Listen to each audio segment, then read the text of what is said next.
এবার শিলংয়ে রাজাকে কে হত্যা করলো সে বিষয় নিয়ে পুলিশ যখন সোনম এবং তার প্রেমিক তথাকথিত প্রেমিক রাজ কুশওয়াকে মুখোমুখি বসিয়ে জেরা করছে, তখন একে অপরের দিকে দোষারোপ করছেন সোনম এবং রাজ কুশওয়া। যে ষড়যন্ত্র করা হয়েছিল, যেখানে একেবারে হানিমুনেই রাজাকে মারেন তার স্ত্রী সোনম, আর সেক্ষেত্রে তার যে প্রেমিক রাজ কুশওয়া তাকে কিন্তু ইতিমধ্যেই মুখোমুখি বসিয়ে জেরা করা হয়। তখন সোনম দায় ঠেলছেন রাজের দিকে, আর অন্যদিকে রাজ দায় ঠেলছেন সোনমের দিকে। আরও একজন অভিযুক্ত যার নাম বিশাল, যে এই রাজার মাথায় আঘাত করেছিল বলে জানা গিয়েছে, এবং তারপর কিন্তু গিয়ে গিরিখাতে ফেলে দেওয়া হয় তার দেহ।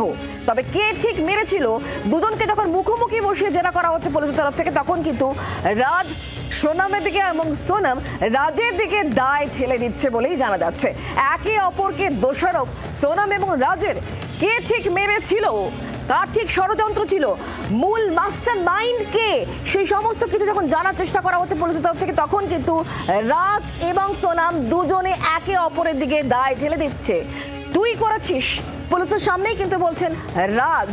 এই রাজ কুশওয়া হচ্ছে সোনমের সেই প্রেমিক যার জন্য তার স্বামীকে হানিমুনে নিয়ে গিয়ে একেবারে প্রি প্ল্যান্ড অনুযায়ী হত্যা করে সোনম রাজ। এই ঘটনায় যাদেরকে গ্রেফতার করেছে তার মধ্যে অন্যতম হচ্ছে বিশাল।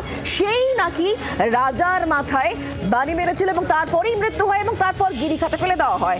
পুলিশের সামনে দুজনকে যখন জেরা করা হচ্ছে, পুলিশ যখন সামনে ছিল, দুজনকে একেবারে মুখোমুখি বসিয়ে জেরা করা হয় এবং তারপরে কিন্তু একে অপরের দিকে দায় ঠেলে দিয়েছেন রাজ কুশওয়া এবং সোনম।